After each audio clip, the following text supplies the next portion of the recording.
লিডুত গুৰুজনাৰ জন্ম উৎসৱৰ বাবে ভাওনাৰ আয়োজন। গুৰুজনাৰ অপূৰ্ব সৃষ্টি নাট ভাওনা।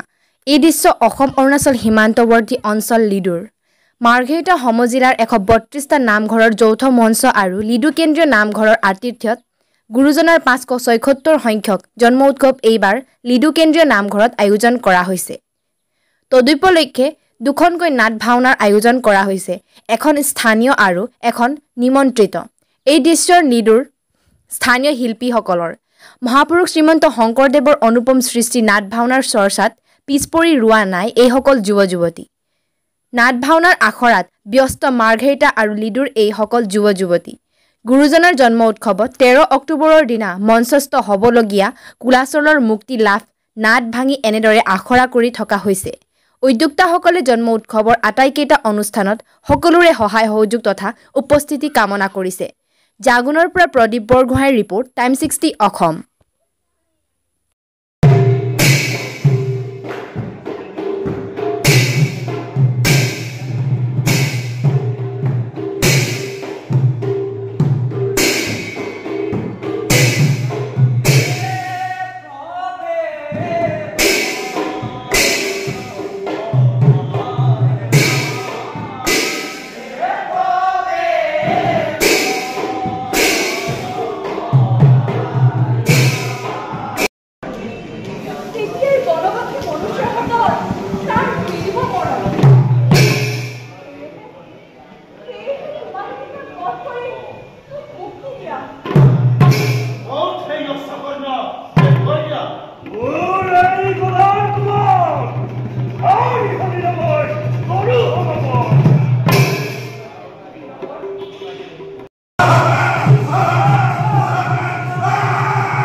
মহাপুৰুষ শ্ৰীমন্ত শংকৰদেৱৰ 576তম জন্ম উৎসৱ ভাগি মাৰ্ঘেৰিটাৰ সমজিলাৰ 132টা নামঘৰ লগ লাগি আমি এবাৰ লিডুৰ কেন্দ্ৰীয় নামঘৰ আতিথ্যত আমি জন্ম উৎসৱ ভাগি অনুষ্ঠিত কৰিবলৈ আমি সিদ্ধান্ত গ্ৰহণ কৰিছোঁ।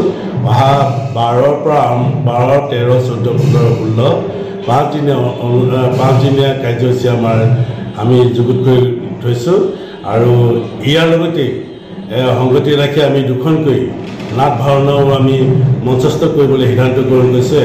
এখন আমাৰ স্থানীয় শিল্পীসকলে মঞ্চস্থ কৰিব, কুলাচলৰ মুক্তি লাভ, আৰু আন এখন আমি ভাওনাৰ আমি আমন্ত্ৰিত কৰি আনিছোঁ শিৱসাগৰৰ পৰা ভাগৱত দৰ্শন।